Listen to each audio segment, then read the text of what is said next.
Good afternoon. My name is Tom Schnabel. I serve as the Assistant Director of the Center for Revitalizing American Institutions here at the Hoover Institution. Thank you for joining us today. Before I begin, I'd like to do a little bit of housekeeping. First, I want to recognize our partners. We had a good bit of help planning the event. Today, we had some help from the Bill Lane Center for the American West, the Haas Center for Public Service, and the Stanford Rural Engagement Network, otherwise known as the Rural Club. And Jesse, the incoming president, is here today. Jesse, raise your hand. There you go. We also had some promotional partners, the Center for Democracy, Development, and the Rule of Law, the Stanford Political Union, the Stanford Democracy Hub, Stanford in Government, and the McCoy Family Center for Ethics and Society.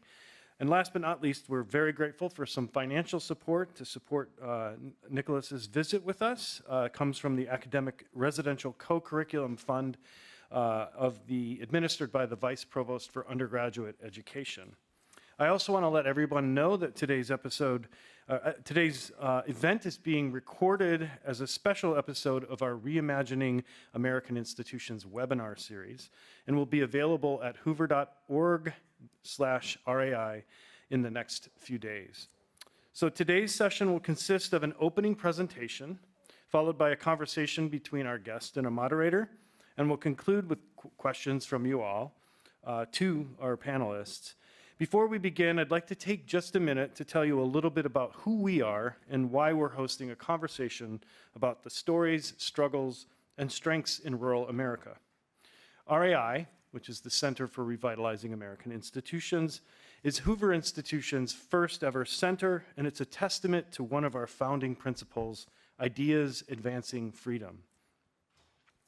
The center was established to study the reasons behind the crisis in trust facing American institutions, analyze how they're operating in practice, and consider policy recommendations that could help rebuild trust and improve effectiveness. Our work focuses on government institutions at all levels and all branches, civil society institutions, and democratic citizenship. That's essentially the way that individuals form relationships and understand institutions. So to get at why we're having this conversation, I want to just ask, how many of you in this room grew up in or currently live in a rural place? By show of hands. Okay, so that's a good number of you. I'm now tempted to say, how many of you know what the H's stand for in 4-H, because we have such a good, okay, we got at least one. I should have brought a door prize, but, so if this room were filled with a representative sample of 100 Stanford students, or for that matter, 100 of Stanford's alumni who live in the United States, about 5 hands would have gone up. Comparatively, if this 19 or 20 hands would be lifted in this room if it were filled with a representative sample of US citizens.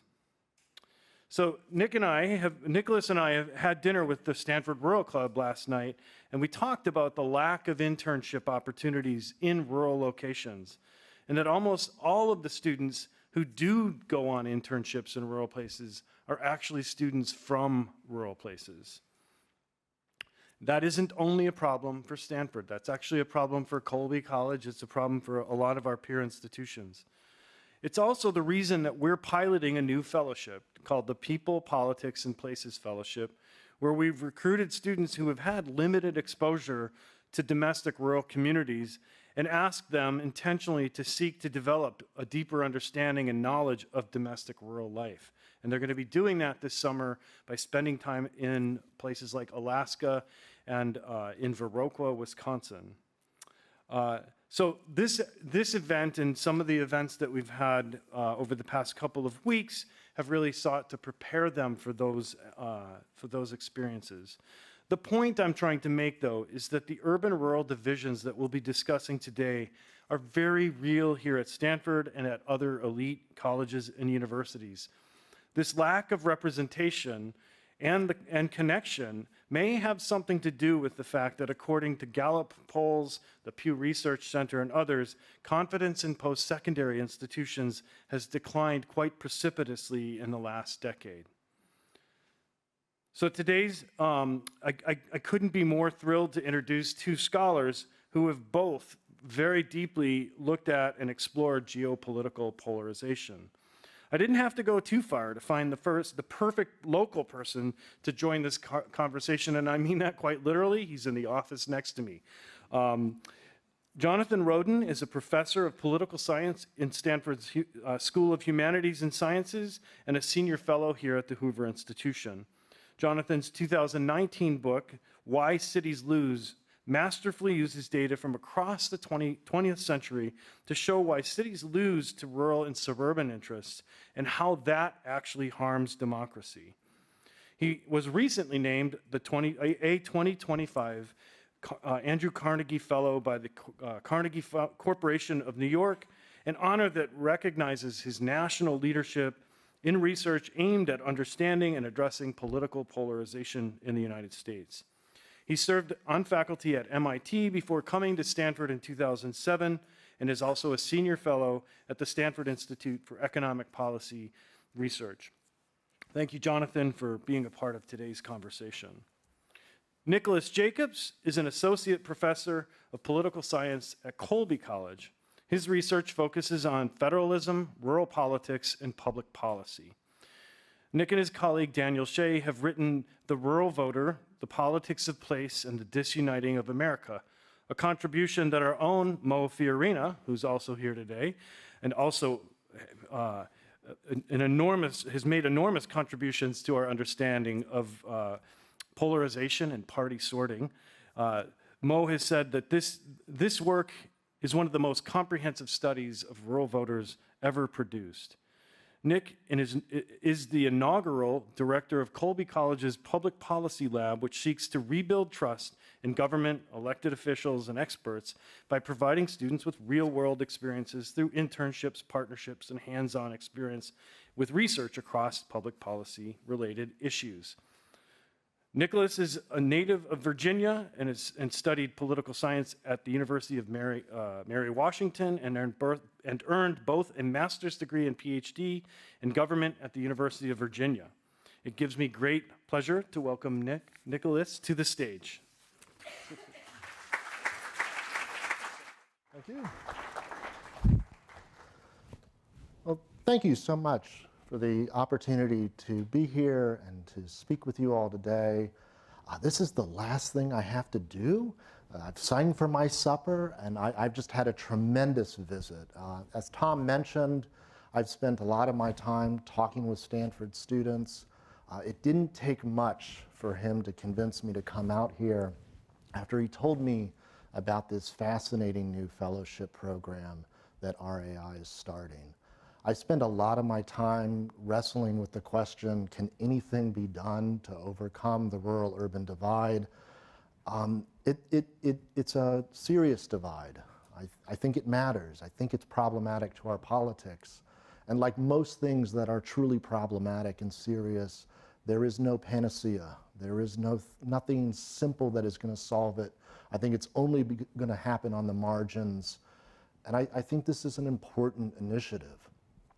And so what I wanted to spend my time doing today is explaining why I think that's an important thing that we should be trying to solve. Why this growing political division between rural and urban areas that we're becoming so accustomed to seeing every 4 years when the big map is put up on election night is problematic in our politics. This project is a couple of years in the making. In 2020, with my colleague Dan Shea, who's also at Colby College, we were sitting around talking probably about our homesteads. We both live in central Maine. He boils sap, and I try to grow things in a climate that is just inhospitable for growing anything. And we realized that, there was a lot of anecdotal evidence about this thing called the rural-urban divide. And notwithstanding an excellent book that had been published the year prior, there wasn't a whole lot of evidence centered on the rural experience in the rural-urban divide. And we set out to do two things. First, we attempted to understand this problem historically. Is this rural-urban divide anything new? Perhaps it's the case that our institutions have weathered this storm before. Maybe this thing we see with red states and blue states and sparsely populated states in between is actually all just measurement error. Can we really start to wrestle with this question of how recent the rural-urban divide is? And so we go all the way back to 1824, constructing a large geopolitical electoral data set. I'm going to present some evidence on that in just a few minutes. And then we supplemented this with the largest survey of rural voters, a single survey of rural voters on rural issues ever conducted. Over the course of 3 years, gathering close to 10,000 unique individual survey responses. Again, the questions from this rural voter survey are going to inform most of my presentation today. Like a good social scientist, and for students in the room, take note that you're writing your final papers. I'm not going to give you a mystery novel. I'm going to tell you who I kill with what weapon in what room right away. There was a chance that in doing this, we would have found that the rural-urban divide is not a thing. That the division we see every 4 years on the electoral maps was nothing more than a function of the fact that rural areas are older than average, are wider than average, a function of its demographic composition. There was the possibility that the rural-urban divide was nothing new. Now, we've seen it in the late 1800s, like the populist agrarian revolt. We see it in the 1960s, as in George Wallace's insurgent campaign. And we were comfortable with that idea. That's not what we found. We found that there is something distinctive about rural voting. There is something distinctive about the rural voter. That's not to say that demographic composition, the fact that rural areas tend to have a lot of the demographic stuff that makes them vote more conservative, doesn't matter. The racial composition of rural areas, which are overwhelmingly white, the education composition of rural areas, which tend to skew less than college educated, those matter. But ruralness is not reducible to the sum of its demographic parts. What we find again and again is that there is something distinctive about ruralness that has drawn people to think about politics differently. And then what I'll elaborate on in the next couple of minutes is the idea that rural voters are distinctive from their fellow Americans in how they think about their place, their community, their neighbors, the ways in which they orient their political worldviews around their place in a town, and how that orientation ultimately leads to a feeling of grievance and being looked down upon by those who don't inhabit or come into rural areas nearly as often as rural people go into urban areas. Dan and I call this a place-based identity, or specifically a rural identity. And by identity, I just want you to think for a moment about all the identities you have. You're a member of a profession, you're a member of a racial group, you're a member of a class. And a lot of people do have a place-based identity. A lot of people feel connected to the place in which they live. But for rural people, this place-based identity informs their politics in the way that your membership in a racial group or your profession may inform your politics. It's this connection to place that has an explanatory factor in rural partisanship. So with the time remaining, I just want to work through 3 questions that you might be having, that I hear all the time, and how this place-based identity might help explain the answer to some of these questions. The first, just expose the elephant in the room, isn't this all just about Donald Trump? When you talk about the rural-urban divide, quite frankly, nobody really talked about the rural-urban divide prior to 2016. Maybe this is just Donald Trump's doing.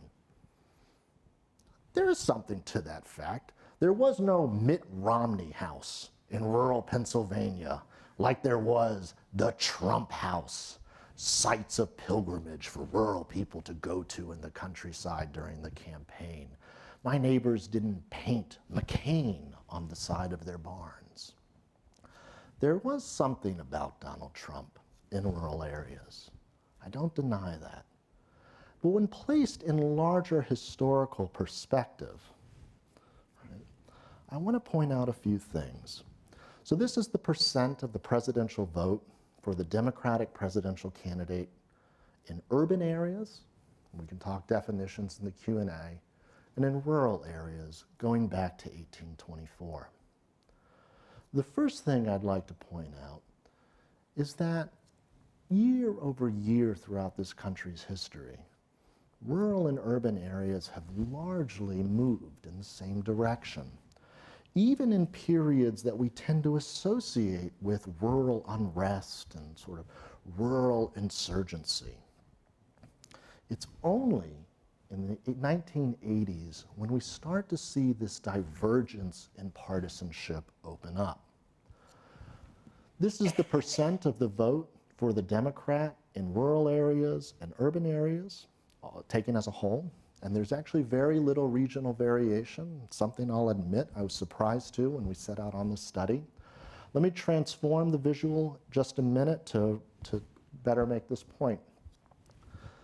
Part of the difficulty in looking at vote share over time is, you can imagine, sometimes candidates just do better in some years than they would have if they had a worse opponent or a better opponent, right? When Ronald Reagan wins in 1984 in a landslide, it's not like the Republican Party became super popular in the course of 4 years. There was some campaign-specific contextual issues. So one way we can get some better leverage over change over time is we look at the relative over or underperformance of a candidate in a given year. So you sum up how well does the Democrat do in a given year, and how much did urban areas overperform, that's above the horizontal line, and how poorly did rural areas underperform. You can see we still have a similar gap, but one thing I would take note of this gap and the continual underperformance of rural communities since 1980 is that if you were to draw a line between 1980 and 2024, it's nearly linear. And Donald Trump overperforms, or Hillary Clinton underperforms in rural communities just a little bit more than she should have, given this decades-long trend or decades-long hemorrhaging of rural votes for the Democratic Party.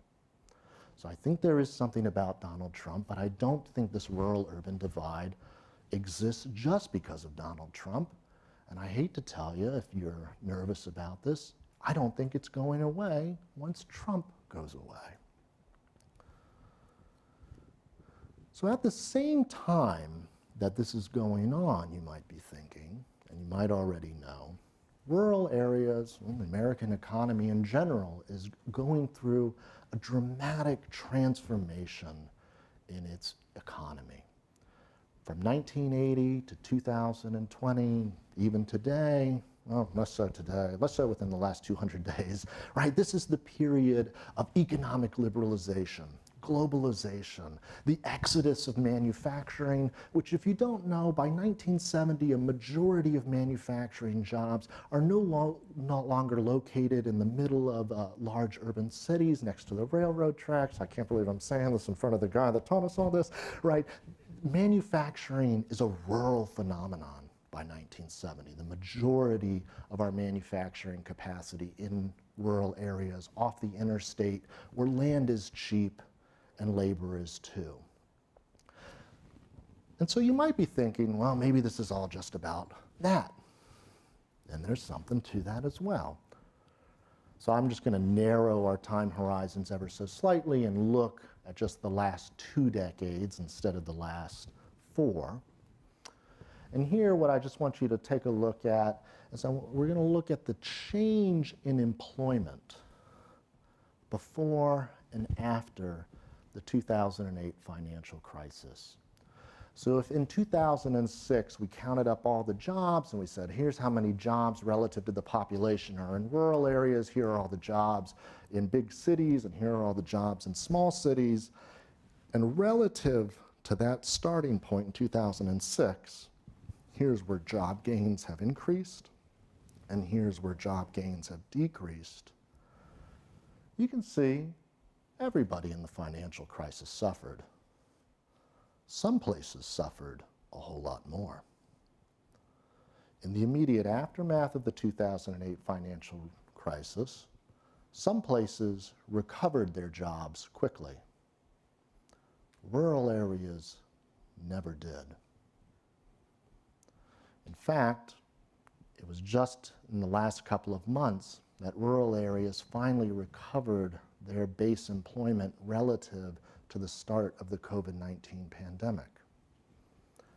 There is something to the fact that these places have disproportionately borne the brunt of this economic restructuring.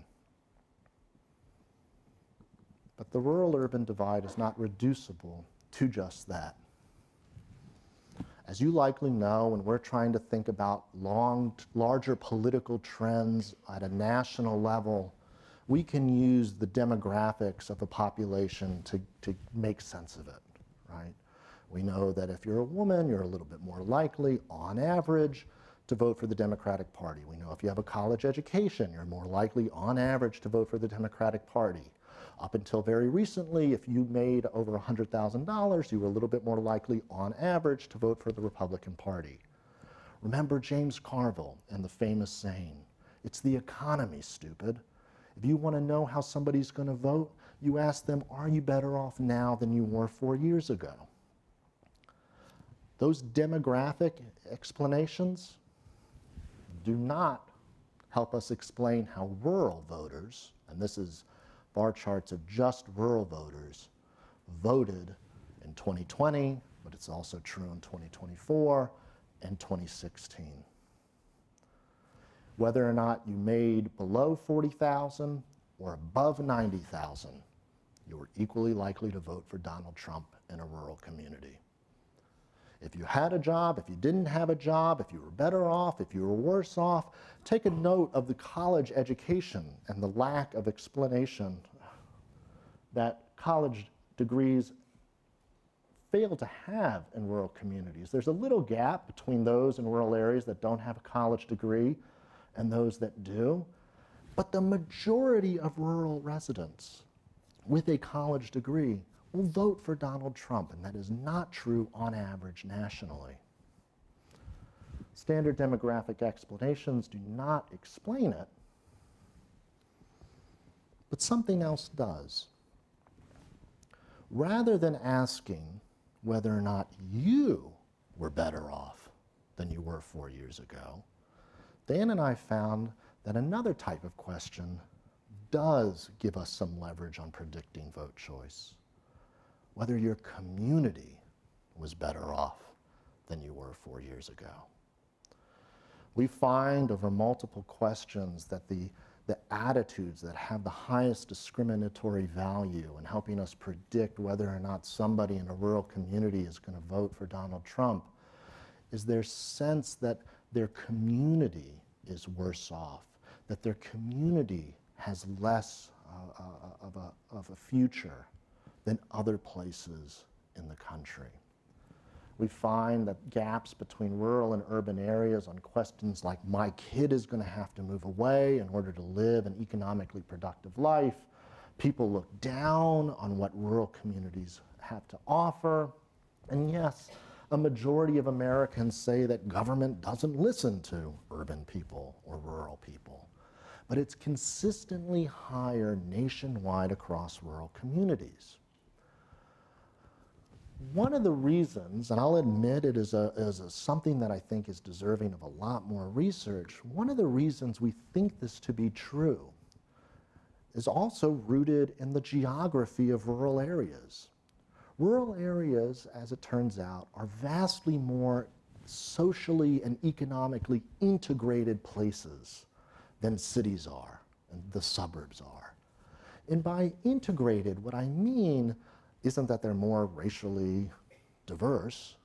They're not on average.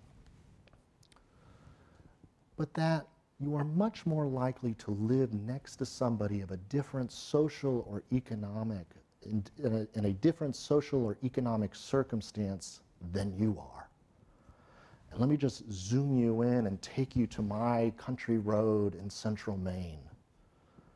Every day when I drive to work, I drive past the nicest house on my street. It's not mine, the nicest house on my street.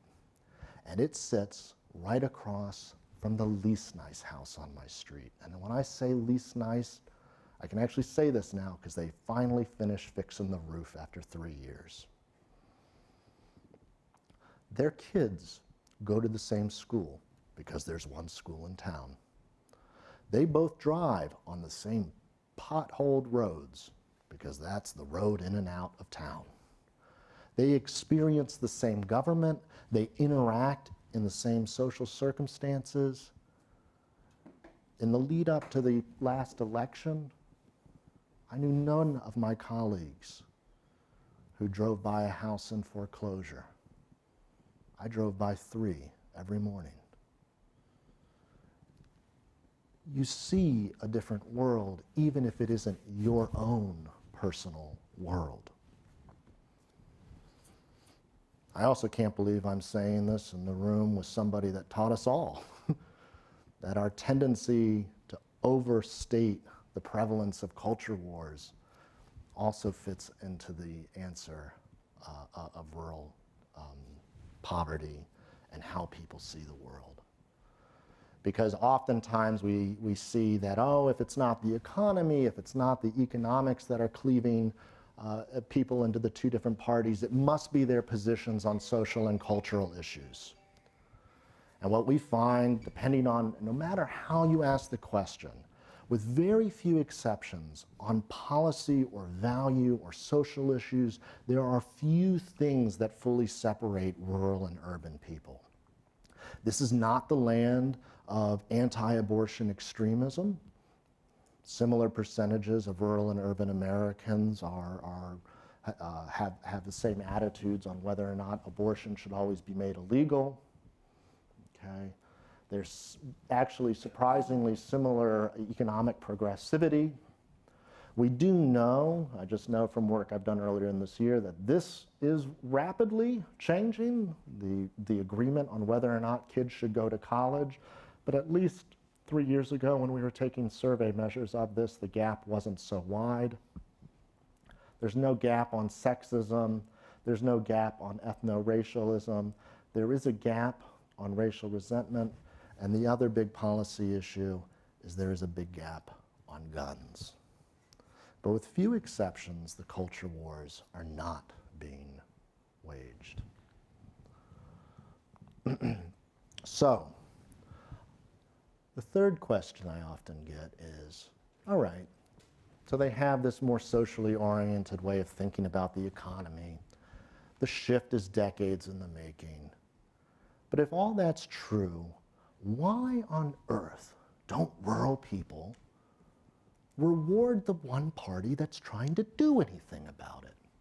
Why do rural residents keep voting against their interests or failing to reward the Democratic Party who's giving them or delivering to them, as the Democrats like to say the last 4 years, the goods? And here you have some broadband cable because that's the example we always use. No doubt about it. Given the structure of our welfare state, also just given, again, cheaper land prices, so the government finds it more affordable to put projects in rural or red areas, rural areas have been on the disproportionately high receiving end of recent federal investments, including the major investment programs from the Inflation Reduction Act and Biden's CHIPS Act. So this is the Trump vote margin. It's not exactly rural and urban, but you know, this is rural. And this is the Biden vote margin. It's going overwhelmingly to districts that actually voted against these policies. What I find interesting is that this is where usually the conversation ends. When you start asking rural people about these programs, like we do, you start to dig into the reasons why this policy of deliverism, we're going to give them the goods, or Bidenomics begins to fall a little flat. First, we see that a lot of rural Americans just tell us that these programs like infrastructure or broadband are just not as important to their daily lives as urban people do. I just want to point out that when we talk about rural programs, it's almost always urban policymakers telling rural people that these are the things that are good for them. The other thing that takes place is that rural people are vastly less likely to have heard of specific investments in their communities. Now, part of this has to do with the way these programs are often implemented in rural areas, which I'll get to in a minute. But the other reason is also rooted in geography. Although a disproportionate amount of spending has flowed to blue districts and urban districts, nearly every city, large city in America, has received some form of investment. Although a disproportionately high spending has gone to rural districts, because of the geography of rural areas, fewer than 5% of rural communities have been the recipient of a specific investment from these projects. The other thing is that when you ask rural residents, well, why isn't this important? They're drawing on a place-based identity which tells them that this money is actually not more likely to go to them, it's not likely to benefit them, and they're drawing on an identity that informs a resistance to government at almost every step of the way. You ask them, well, why isn't infrastructure important? It's because the government has bad intentions. You say, why is broadband not important to your community? They say, even if the government has good intentions, it usually makes things worse. Almost 2/3 of rural Americans will agree to that question. And I think it's often overstated. I agree with that. But I know that every rural community I've ever traveled to also has a story that seems to validate that perspective.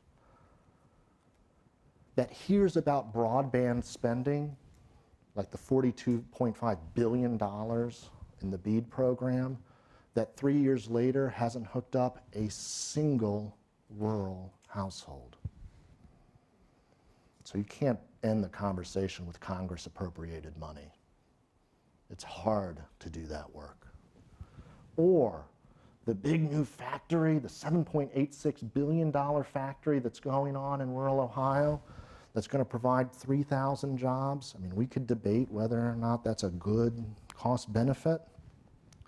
But what we do know is that those 3,000 jobs are actually disproportionately going to go to people outside of that community because of years of underinvestment in local public education systems, because vocational education training programs have been basically stripped from the curriculum, that companies like Intel will have to bus in employees who will then raise housing prices, increase property taxes, and put a strain on local communities. Or, in my neck of the woods, farms that are suffering from an environmental policy decision made 40 years ago when the Department of Environmental Protection said, don't worry, this sludge that we are giving to you free of charge to spread on your hayfields, it's safe. And we've learned now that it's a public health disaster. I don't want my kids drinking my well water with PFAS. But I also know and can understand or empathize with farmers that say there's surely no way I'm testing my well water because as soon as they find an ounce of that, they're shutting me down. And this trade-off between public health and community health is not a discussion, a difficult one we often have. So I'm at my 30 minutes, but I have a bonus question. I'll end on this. I often get the final question, all right, so even if your rural identity framework is true, even if they're more likely to think sociotropically or about their community's orientation, and even if there's some real challenges and missed opportunities in the Deliverism policy model, aren't rural voters a threat to American democracy? Or as Paul Krugman at the New York Times likes to write about every other year, isn't there anything that can be done to assuage this rural rage? And I'm not sure why this rage and rebellion trope has taken off so much. Maybe it's the last vestiges of the stories and stereotypes you're all too familiar with of yokel up in the hills with a shotgun, steaming mad and probably drunk.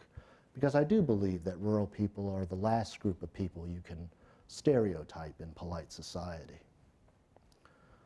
Because I don't see rage. I haven't seen any rage in all the rural communities I've traveled to across the country this past year, in the middle of an election cycle. I don't see rebellion. I don't see anywhere in the data support for anti-democratic principles. And I get what you're saying, survey responses. Or even to push you more, I hear what you're saying. I don't care what they say on a survey. I don't care if we have more in common than what I'm often told. They voted for a man who I do believe is a threat to American democracy.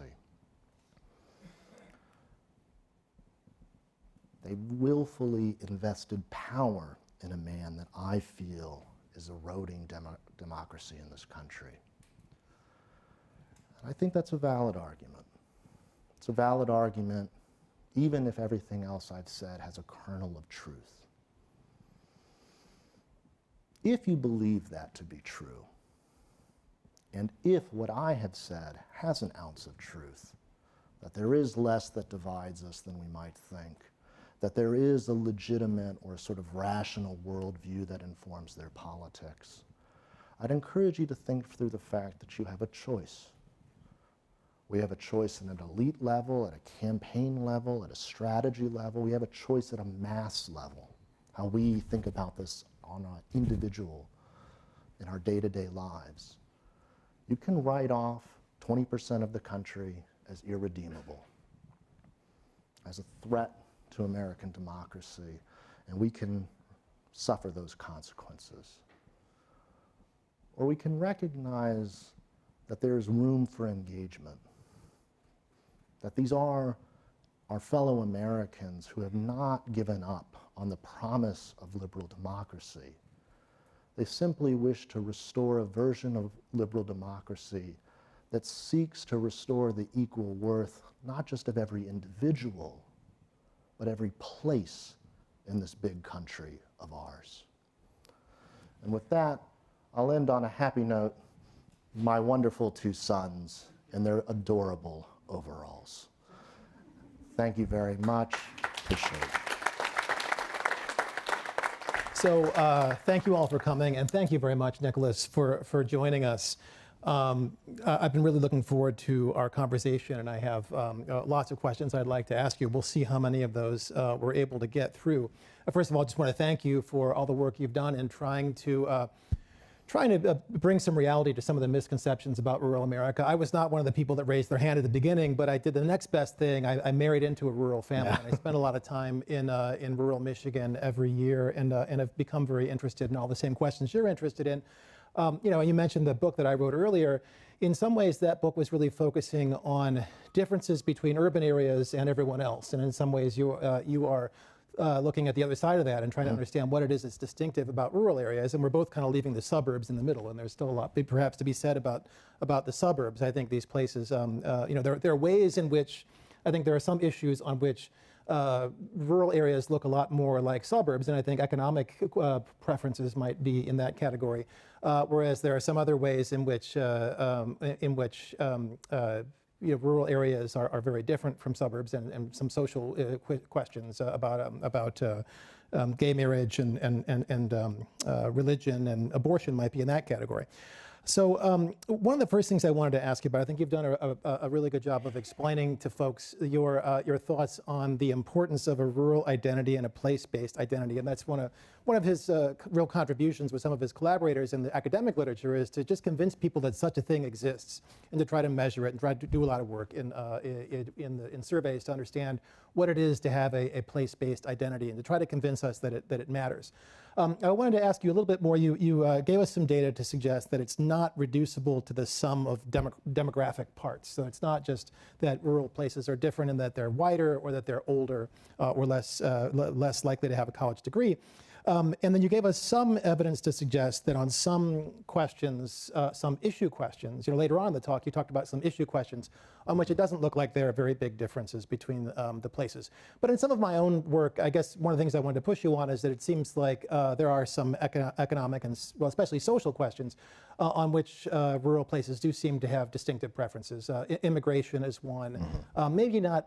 There are certain kinds of abortion questions where they can look similar, but there are others where I think they look a little bit different, and there are other questions about a broader set of issues related to gay marriage and moral values more generally, where it looks, to my eye, like there's a difference between rural areas and suburban/urban areas. And so, and so one of the ways I've thought about this, and I want to see if you can kind of correct me, one of the ways I've thought about this is that in 1976, if you didn't like abortion, it wasn't clear which party you should vote for. But by 1984, it was very clear. And so if you were somebody who had strong preferences on these issues, and if we think preferences are correlated with population density on these issues, then once the Republicans start to politicize abortion and those other issues, then if people in cities and in rural areas start to realign based on their preferences on those issues, then we'll start to get some urban-rural divide. And the same thing later on with immigration. We could think about race, environmental protection, a few other issues, that as the Democrats take one set of positions and Republicans the other, and if people realign on each of these, then we would kind of get the patterns that you see in your data without any kind of identity component at all. And I believe you that there's an identity component, but I'd like to hear you explain, like, how do we know that it goes beyond just these issue preferences and that there's something there that really is related to identity? Yeah, so there's a few ways I'll tackle this really thought-provoking question. I mean, the first is maybe just to take a minute and explain a little bit more what we mean by an identity. And I guess the first thing that comes to my mind in wrestling with your question was something that Dan and I wrestled with the whole project. I mean, are we just talking about white rural conservatives? I mean, this is, I think, to the point, like maybe this is just about some people being more conservative and happening to live all in one type of area. Maybe conservatives are just drawn to wide open spaces. I don't know. We do not call our book The White Rural Voter. We never, with the exception of one chapter to demonstrate this fundamental point, break these gaps up into white rural people, non-white rural people, because we actually find through this identity framework that when it comes to issues of grievance towards government, a feeling of culturally like a way of life, feeling looked down upon, and a sort of a sociotropic like outlook on the future, Black rural residents have that in common. Latino rural residents, who are the largest growing racial minority in rural areas, actually they are the reason why rural areas grew within the last 10 years. they share these hallmarks of rural consciousness or rural resentment, which I think is some powerful evidence to the idea that there's something about the rural perspective that's shaping people's views. Now, it doesn't always shape their votes. One of the interesting findings, for instance, is that we know that rural resentment among Black rural residents is pretty high, but the more rurally resentful you are if Black, the more likely you are as a rural person to vote for the Democratic Party, so it skews the politics. And getting a little bit deeper on the identity framework, ultimately, I saved the regression models for the book and like 55 other charts. I couldn't get through all of them today. Yeah. But in the book, what we try to do is we try to build a model of predicting one's sense of reality. And the answers to these issue questions, traditional social conservatism, and some of the other ones that surprise us, religiosity, patriotism, right? These issue preferences have zero predictive value in understanding whether or not somebody is either rural or holds these other hallmarks of rural identity. Let me ask you a related question that is a little unfair because you can't go back to 1980 and interview people and ask them all the questions that you've dreamed up in the recent years. But some of the aspects that you describe of rural identity strike me as things that probably existed in the 1980s, that people had some of these views about the importance of place and family and rootedness. Like, these are not new concepts at all. Right. And so, I think what you say in the book, and I just want to give you a chance to articulate that, is that this is, in a way, a kind of a latent thing that had to be crafted, or in the same way that I said that abortion or moral values had to be activated by politicians. You kind of tell a story in the book about the activation of this notion of place. That it had to be in a way sort of crafted and because it could you could imagine either party could tap into that set of feelings. How did that come to be? Actually, I like the way you frame the question too, and it's having me think. I think this was a part of American political discourse more broadly. I mean, famously, right, the most famous book, maybe the second most famous book ever written on Congress, talked about every member of Congress had a home-style politics. Right? This is how they would continually win re-election. They'd go back to their districts and they'd speak a different language, a local language, a language rooted in place. And I think both parties did this. I am sort of increasingly drawn more and more to the idea that it wasn't that, and this is a little change from the book, one is allowed to change their minds. In the book, we write about how some of this was a deliberate strategy on the Republican side to sort of start speaking the language of real America. Right? There's a reason they picked Sarah Palin in 2008, from small town, Wasilla, hockey moms. That sort of cultivates an image in direct contrast to the urbane Barack Obama. But it might just also be the fact that Democrats stopped using that language, right? That the Democrats of the 1980s were equally likely to speak that language, to have that home style, and then for a variety of reasons, a set of overdetermined phenomenon began to attack different course. Great. Well, I think maybe we'll come back to that. Maybe some audience questions will be about this as well. I think one of the things that a lot of people will probably want to ask you is, to what extent is this reversible, and how can it be done? And maybe we'll come back around to that. Thanks for priming them with the hard questions.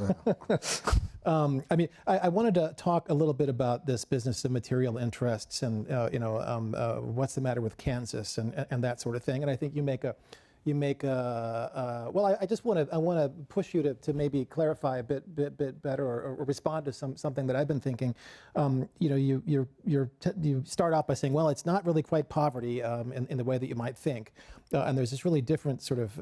I think it's fascinating what you're saying about lower levels of income-based segregation in rural areas, which is almost certainly true, and I think really important. And there's more to be done to understand that. But I want to get to this a set of arguments that's really been out there in the academic literature and also in the popular press, not just in the U.S. but in Europe, Canada, other places, that there have been some big economic shocks, and so there's been a big literature on the China shock, the entry of China into the WTO and the import competition from China and the way that's affected rural America. So some papers by David Autor and others. And then there's been recent work in the U.S. on NAFTA, part of it by Gavin Wright, an economic historian here at Stanford, on the shock that NAFTA posed for many rural places, the way in which this affected rural communities, even beyond those, just kind of globalization more generally, and the way it's shaped manufacturing and employment in rural America.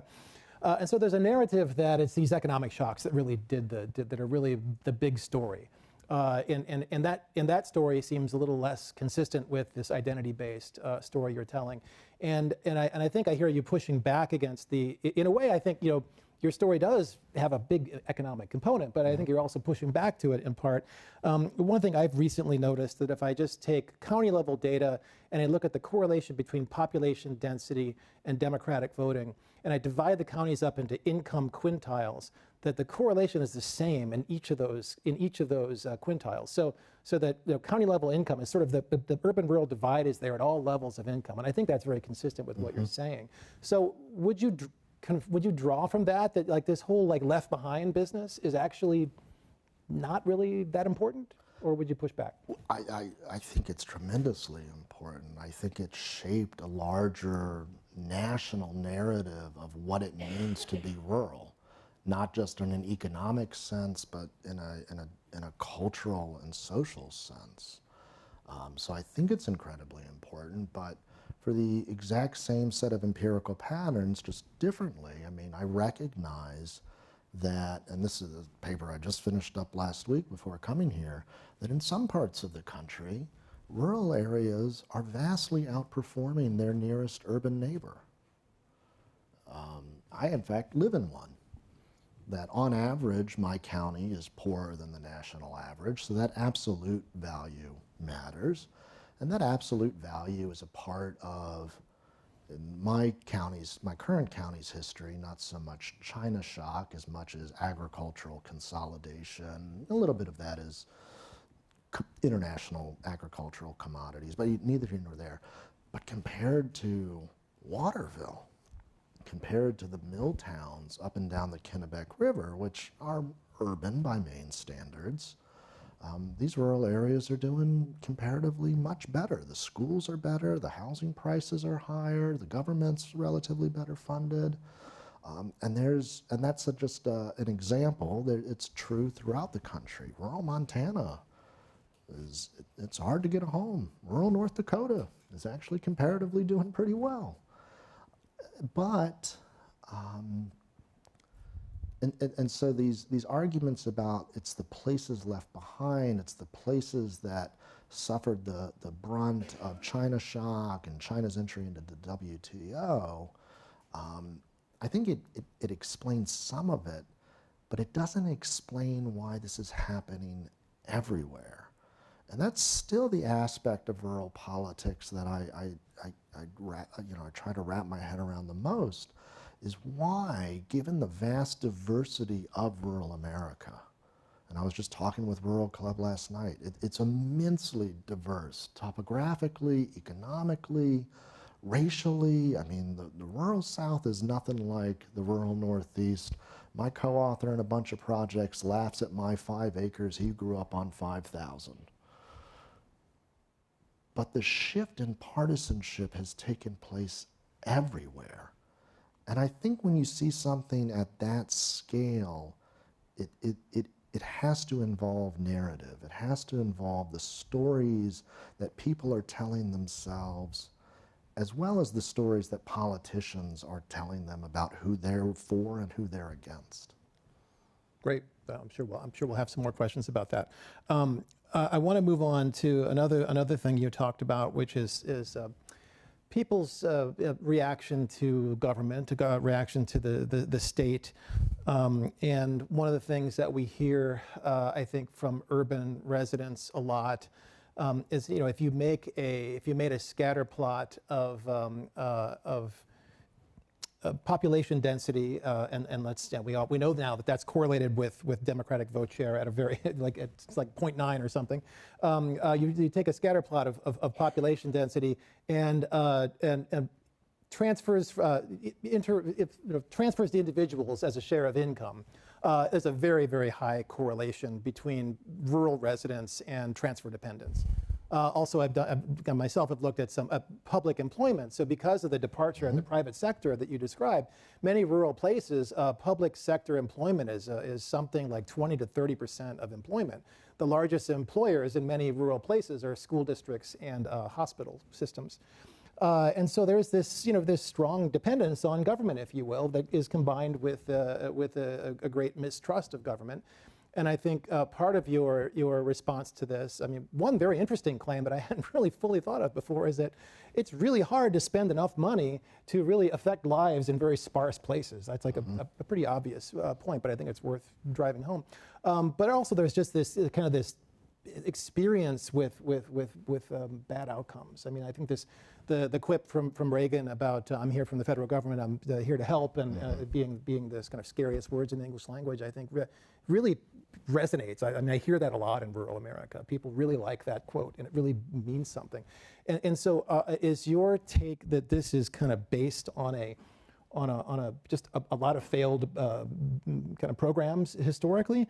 And then I guess there's a kind of related question about, in addition to that scatter plot that I just described, another one is that there's a real concentration of investment in colleges and universities and research and things like that in urban places, and that might create some pushback. And the sense that we're not getting our fair share when it comes to that kind of expenditure might be quite justified. So I guess that's two questions, but have at it. I kind of, in response to both at the same time, I think it's important, I think we all do this. I don't know if it's human nature, but like we care about the absolute value of the thing we get. We also care deeply about the relative value of the thing we get. And so I do think this question of fairness plays into it quite a bit. And I think, I don't think anybody except for maybe you and me, Jonathan, walk around with scatter plots of density and income transfers in our back pockets. The people, these are not things that are known, but I guess are they felt and it could have experienced? But related to that, I mean, wherever I go, you hear stories of some bad policy. We talk all the time in political science about how ignorant voters are and they don't know enough and they're ill-informed. I can tell you, related to the previous question, that in those old mill towns, right, throughout the agricultural heartland, they know 5 letters, NAFTA. They know a policy. So there is a story, and I do think you hear this story frequently, and I just tried to give you a flavor of two. One was sort of a non-story that we were told about broadband that was a story that rural communities have experienced. Now, that doesn't answer what I do think is a very difficult question of, okay, there's been some bad government policy. Government's messed up. Government messed up in urban America too, right? Governments in urban America has plowed highways through poor black neighborhoods, took away coastlines, right? There's been government failure in a lot of places.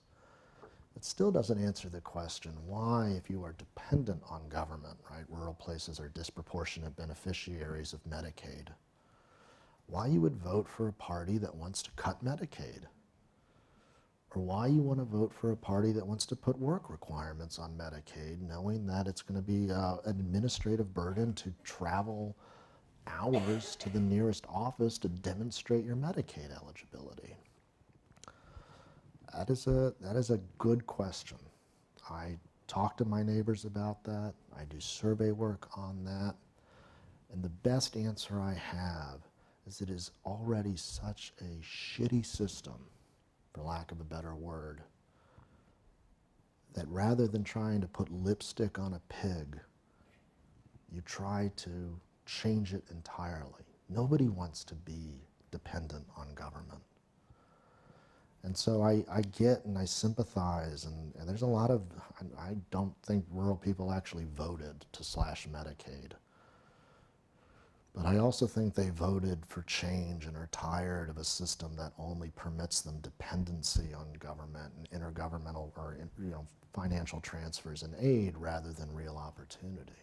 No, I think that's right. To note that a group is dependent on government and then say that, well, they should be Thankful. voting for the party that wants to provide more government. I mean, it's got to be a lot more complex than that. And there's a sense that people want private sector employment, they want jobs, they want something other than dependence, and that's probably a good way to think about those scatter plots and what might be behind them. Well, and I would just add, it's a fair question, right?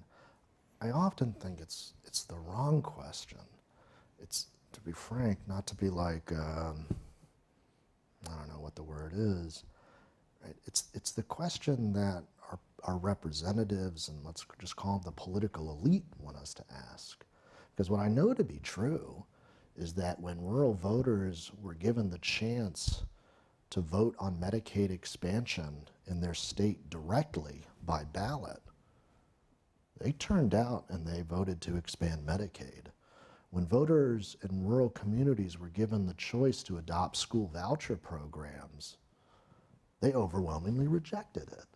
So I think it's a fair question. It's a really hard question, but I think we every minute we spend answering that question is a minute I'm not answering why their representatives are allowed to get away with this stuff.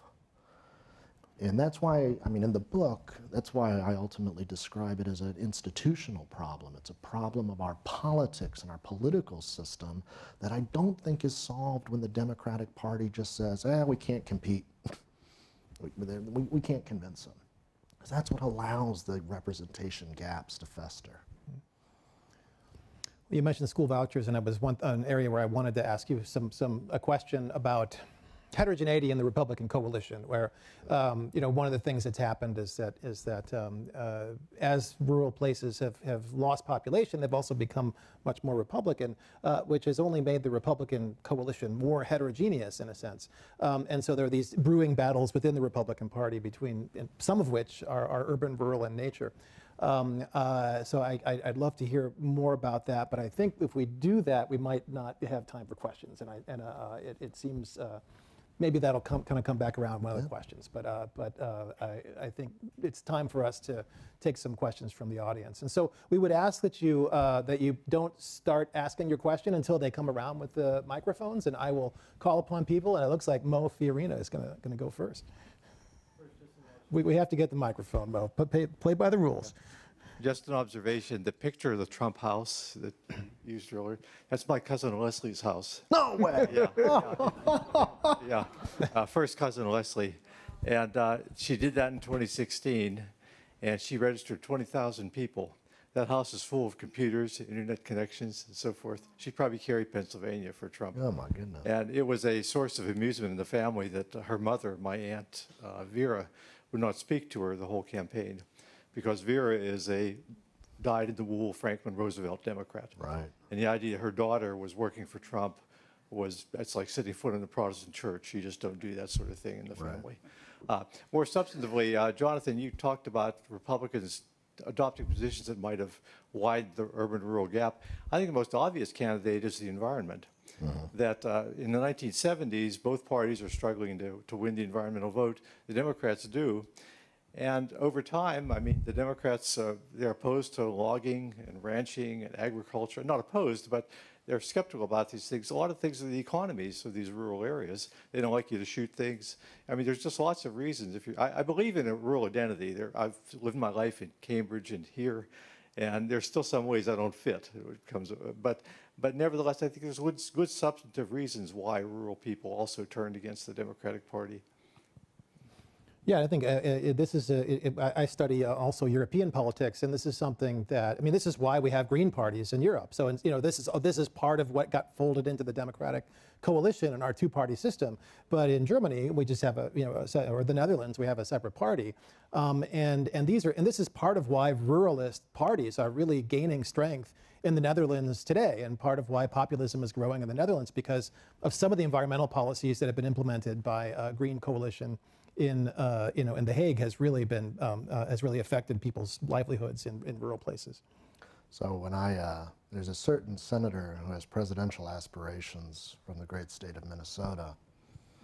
When I've talked to her about this, she says, well, I just talk about one thing when I'm in northern Minnesota. I talk about the wolves, and I complain about the wolves. Marie Gusenkamp-Perez, when she's out in Washington, talks about the spotted owl. These are parts of the stories. And I mean, I tend to, I think because of what I study and where I live, sort of in my priors, I'll be honest, like emphasize the stories of policy, good intentions gone bad. But I mean, some of this is intentionality and good policy. They brought back the wolves, they saved the owl. And I think you're right that the environment fits into this in complicated ways. Before this talk, I was having lunch with the students that are going to rural communities, and half of them study environmental issues, and very similar to my students at Colby. They're very environmentally conscious. They care about this earth. They want to be good stewards. They all drink paper straws and have electric vehicles.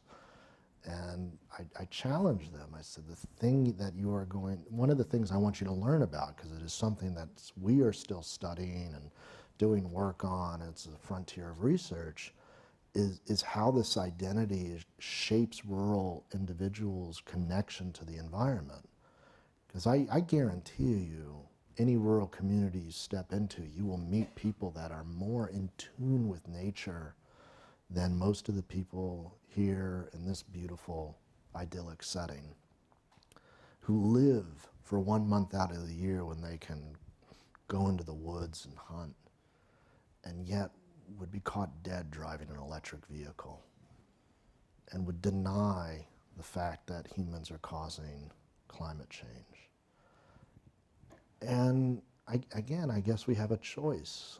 We have a choice as scholars, we have a choice as individuals in mass democracy. Do we write those people off as being duped by Fox propaganda, or do we try to understand the ways in which they experience the world differently than we do? And I'm going to make one choice. Can I ask you, put a wolf question on one of your future surveys? I think it's incredibly powerful. I can't believe how often it comes up in my conversations with rural people. Yeah, especially in Michigan, where you go, in Minnesota. Really very high. It's a very high. So endangered species. Places where it's not like really very, very, even in the neighborhood, but it's just something that people are very reactive to. I don't know if this supports your argument or not, but looking at your graph that you started at 1980, if I blank out Ronald Reagan, it goes back to the 1940s. And then, contributing to the argument, Democrats were Jimmy Carter, 76. Don't get more rural than that. Mm-hmm. And is this a response or not? And is this a much longer term trend?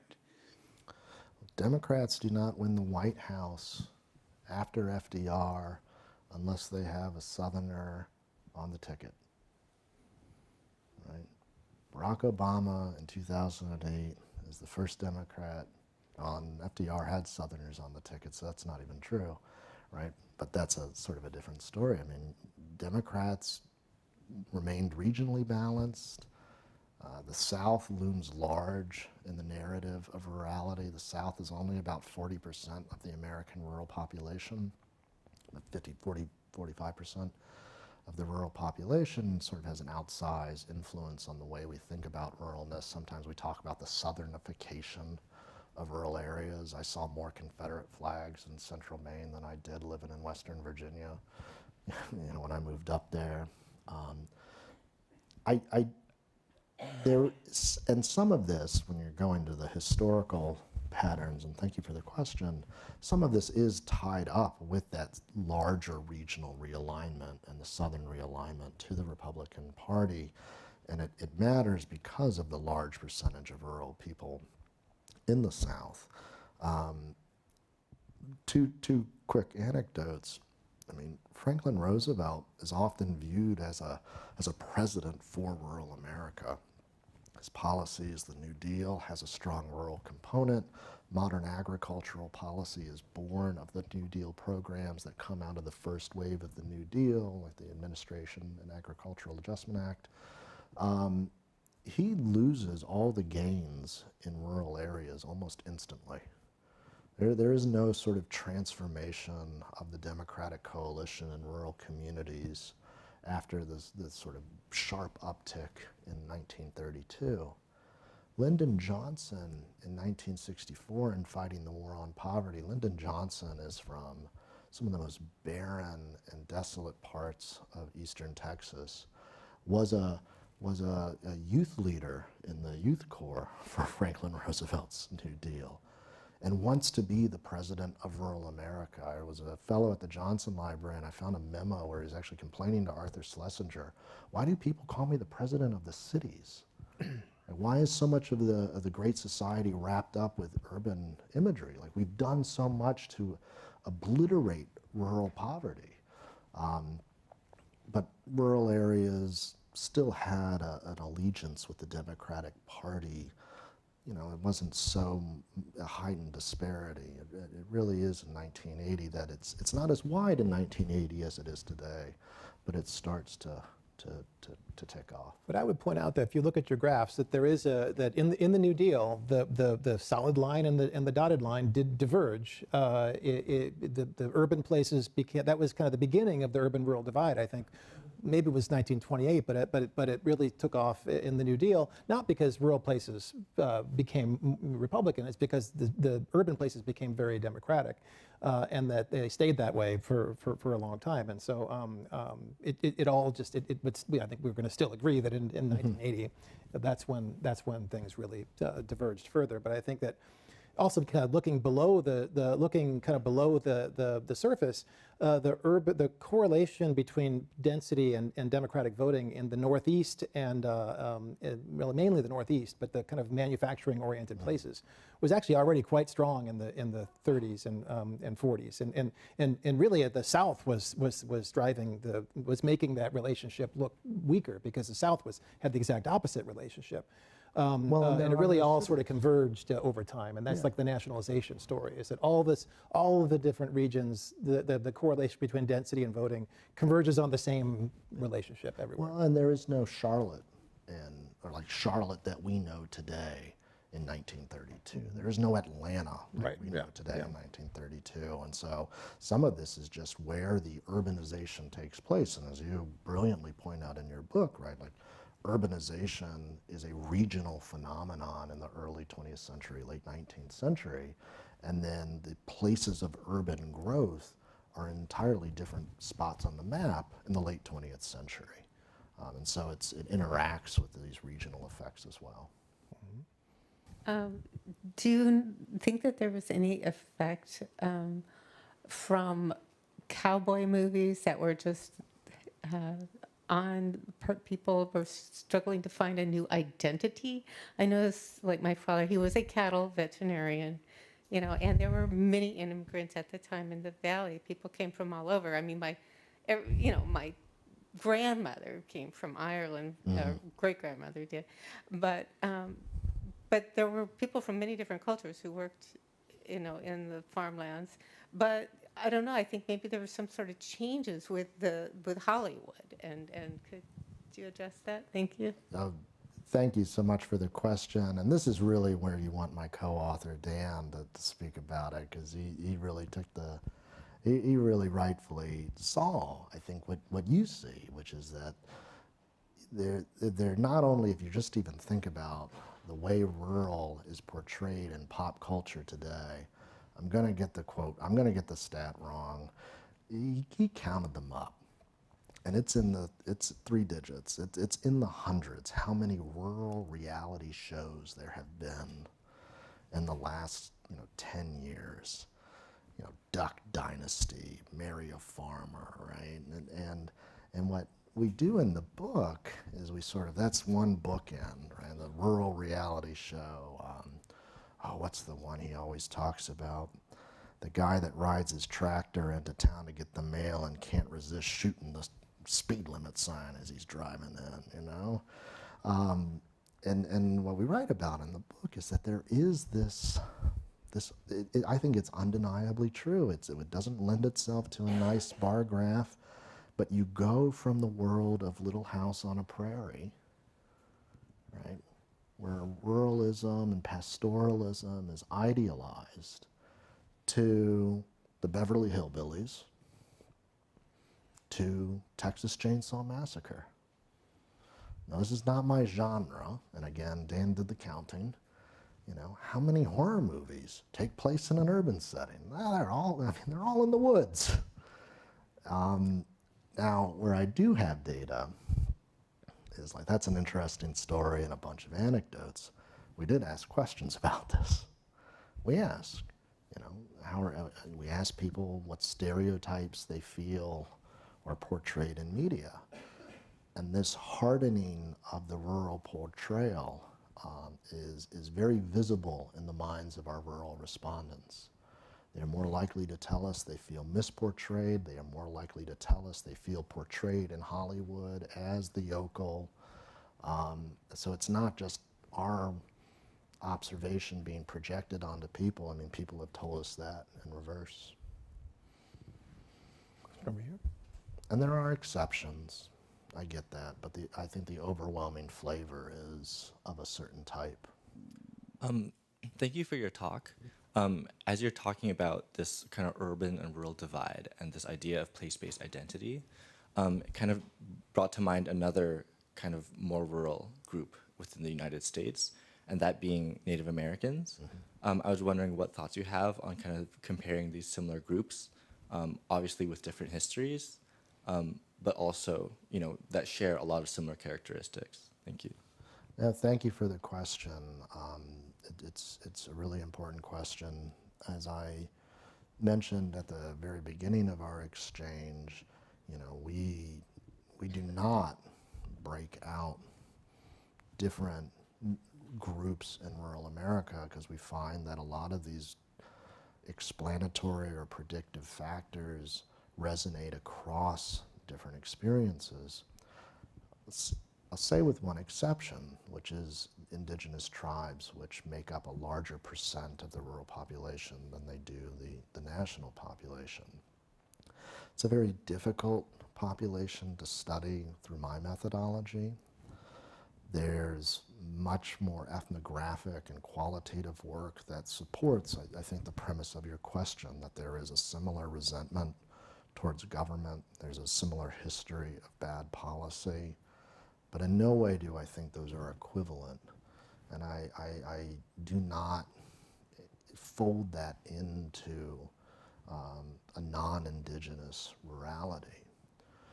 Even though, especially out in the West and in the upper Midwest, the tribes make up an important part of the rural landscape, of the rural social economy, as it were. It's a part of that rural diversity that I mentioned. So where I grew up in Virginia, it was not a part of our rural ways of being. And it's something I've become much more attentive to and sensitive towards. So, I mean, that's a long way of saying, I think you're right. And scholars that are much better versed in that subject than we've discussed and we found commonality. But the source material of that is of a different enough kind where I wouldn't loop it together.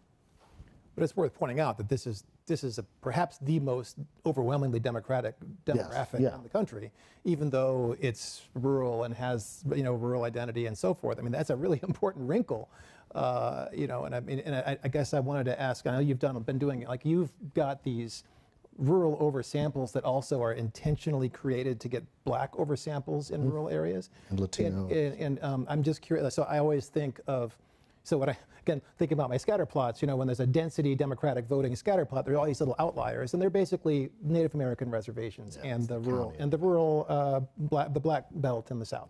Could you say a little bit more about what you've learned about the ways in which rural black voters are different from urban black voters? So, First of all, are they different in terms of their partisanship, or are they? Oh, yes. What else? yes, I mean, so in the world, right, like Emerson says, we all contain multitudes. We all contain multiple identities, and you can be rural and black, and you can be rural and white. It's not always, they're not always in conflict. And what we know to be true nationwide and what we know to be true in rural areas and urban areas is that one of the most powerful motivating identities in American politics is one's identity as a black person. And there are gaps in partisanship between rural and urban African Americans. That gap was one of the most widened gaps in the last election. Both rural black women gravitated towards Trump in this last election, especially in a few key states, North Carolina and Alabama. Not sure, we just kind of got the data, and we don't know if it's just a statistical aberration from polling, although I remember hearing quite a bit from some nervous folks organizing in North Carolina about what they were seeing on that. Rural black men gravitated more towards Donald Trump in this last election than black men more generally. But I mean, you're talking differences of some single digits, and you're still talking about vote share for rural black men in the mid 70s and rural black women in the high 80s. So it's leaning towards the Democratic candidate. The more interesting thing is the one I sort of briefly alluded to with these oversamples, which even with oversamples on indigenous people in rural communities still only gives us about 5%, which, so it's a minority within a minority that's incredibly difficult to get to through my methodology. Really hard to survey. And here's the thing, when it's that difficult, like I'm not saying I haven't looked at it, and I think it's tremendously important, but I'm not going to give you bad statistics, which is usually the course of action for rural breakouts. Like most polls you see, you can get great polls with 1,200 Americans, statistically valid, within a couple of points. You'd be hard pressed in that poll of 1,200 Americans to get 200 rural people, and your estimate would be widely over the map. The more interesting thing, I think, in the rural South and the Black Belt in particular, is the fact that this sense of grievance and ruralness and rural identity is still very prevalent. Does it prevent people from wanting to take surveys? Like, is it harder to find, to get responses in rural places, in part because of like this mistrust that is prevalent? Does that also extend to a researcher from Colby College who's trying to get people to? No, if anything, well, yeah, maybe if anything, it gives me a floor then, not a ceiling, because I mean, if resentment is what's driving sort of some selection bias or opt-in to my work, but I mean, here's the little secret that for those of you familiar with surveys and polls, whenever, I don't know if they call you all here in California because we know how you're going to vote, but up in Maine, whenever Susan Collins is running, I get like 3 phone calls a day. That's not how I do my work. To be honest, I pay people. It's amazing you can get people to do stuff if you compensate them. So I don't know. But the substantive point is that a lot of that feeling is there. Those stories are there. They're cross-racial. But when it comes to finally walking into the voting booth and picking a candidate, it's as true today as it was when the agrarian populists were trying to organize in the late 1800s. You cannot cross the color line. Hi, thank you so much for a wonderful talk. It was very informative. I really resonate with your argument on the place-based identity. I guess one question I have for you, given your talk, it's very clear why Trump won. He helped rural Americans feel seen and valued, and their concerns were important. but many of his policies that he's putting forth aren't going to help rural Americans. So I guess given your research, one question I have is how do we help the Democratic Party not only see rural Americans and value their concerns, but also put policies in place that are culturally aligned with their ways of thinking? Yeah, thank you. I was hoping we'd get that question. Well, I never say I was trying to help a certain party. And let me be clear, I'm not trying to help a certain party. When I, in the book, write about and conclude, and Dan and I, we conclude exactly where you're pushing us to think about right now, what can be done. We conclude emphatically that this is a problem for the Democratic Party to solve and have to respond to. Now, we say that, and you can believe me or not, I have convinced myself of this. You know, we say that not because we think that the Democratic Party has the best ideas, or because the Democrats are the party of good and the Republicans are the party of evil. We say that because our system, our political system, is one that only functions with political competition. That's how elections produce accountable and responsive policy, is when representatives running for office face real competition. And historically, right, one of the reasons why the South remained one of the poorest regions of this country and of the world when put in global perspective throughout the 20th century is because of one-party dominance that maintained a set of policies and a regime that monopolized, or was allowed to do that because it monopolized political power. I care about rural communities. I'm very clear. I think it's obvious that that's my prior. I care about representative democracy. And you don't get representative democracy when one party rules.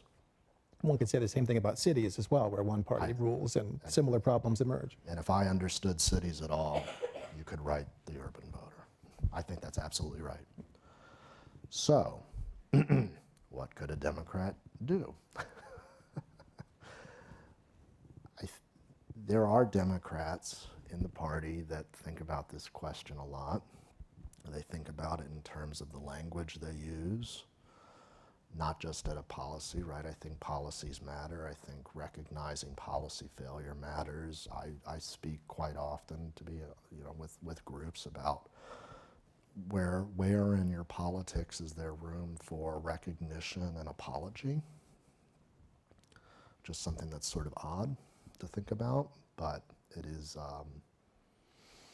it bestows a certain amount of dignity on some constituencies. So we think a lot about the language.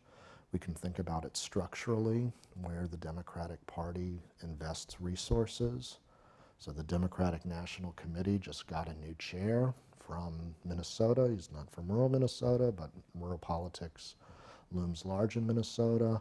And one of the first actions he announced was to return to a strategy of mobilizing and investing in every jurisdiction, which was the strategy of Howard Dean in the mid-2000s. That was abandoned in 2008 with Rahm Emanuel and Barack Obama.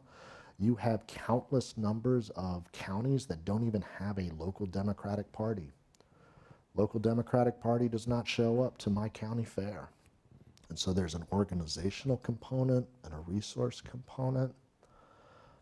I actually wrote something somewhat flattering about Joe Biden. Joe Biden actually did something Barack Obama never did the November 2023. He stood in front of a barn and talked about consolidation in agricultural industries, particularly meatpacking plants. Wow, what a thought, to speak about an issue that would resonate with 20% of the American people. Travel to a rural community. Barack Obama did travel to, technically, one rural community during his presidency, Martha's Vineyard. Just like I brought up at the start, it's a big problem. It's a sticky problem. It's something that, you're only going to be able to make a dent on by chipping away at it on the margins. And I think there's some marginal stuff Democrats can absolutely do. Hi, thanks for a great presentation. So I'm from Norway, and I thought I'd share a tiny anecdote. Yeah. It really goes to your comment that it seems you allude to that rural communities' preferences are kind of maximizing their community preferences. And the founding fathers in Norway would resonate very much with that idea. In fact, when they founded the country, they were worried that there wouldn't be enough power in Oslo. So they thought, this country won't be viable. The elites in Oslo and maybe Bergen would just give away the power back to Copenhagen or maybe to London, right? So what did they do? They deliberately founded the national idea in the rural areas with the farmers and so on. So that very much resonates with your idea. And being a little bit involved in politics and policy making, I always kind of joke with the people that wants to move everything to Oslo to say, well, once you moved it to Oslo, why don't you move it to Copenhagen? You know? That's too rude because, you know, we have Denmark used to be our colonial overlords. If I say London, they won't get as angry. If I want to make them even more angry, I could say things like, look, I'd love to give you some power in Oslo, but you just want to give it to Brussels. Yeah. So now I didn't say anything about American politics, but if you can entertain the idea that the communities in these rural areas are simply right, that they are maximizing their utility in the community, and then maybe in the big cities, they're more focused on other more narrow concerns or more prone to being affected by the elite. I don't know if you think that's an interesting chain of thought. Yeah. Thank you. So I think there are aspects of our constitutional political system that lead to all sorts of inequalities, right? The fact that we have single-member districts that are territorial in nature lends itself to wasted votes, gerrymandering, minority rule in representative settings, right? And that's problematic, that's unfair. That breeds illegitimacy into our electoral systems, right? This is what Professor Roden's work so brilliantly demonstrates. At the same time, I think there are aspects of our constitutional system that in dispersing power, that in remaining attentive to place and recognizing that people don't just make political decisions as a part of this abstract national body politic, but within smaller communities, has been important historically for keeping the nation together, and I think breeds legitimacy into decisions. And you know, that's a question at the heart of, I think, what RAI is thinking about and what Hoover's thinking about. You know, both of those can be true. So that's sort of what I'm thinking about in response to your question. Tom, do you have some last words for us? Mostly my last words are words of gratitude to both Jonathan and Nicholas. Could we give them a round of applause? Thank you. And I want to thank you in particular, Nicholas, for spending a few days with us. You got to meet not just students, but some of our scholars that are thinking about similar problems and challenges. I want to encourage everyone. One of the things that we may do in the fall, we've been having conversations with students. We're thinking we might bring some of the students together who are going out into rural places and have them on a panel to sort of share some of what their lessons were. Perhaps some of the the rural students who are going into urban places to learn what they have learned. So I want to encourage everyone to sign up for the Center for Revitalizing American Institutions our newsletter. You can do that through the QR code that's on the screen. I also want to thank some of the folks that are behind the scenes doing some great work. Ali helped out. I saw Kelsey. She may have just left the room. Oh, nope, there she is. Salvatore, Stephanie, Isabel on the RAI team. The entire events and planning team just does remarkable work here at Hoover. I want to thank once again our promotional partners. I see Kate here from the Bill Lane Center for the American West. And with that, our program is concluded. I hope you have a wonderful afternoon and a great weekend. Thank you. Thank you. Thanks.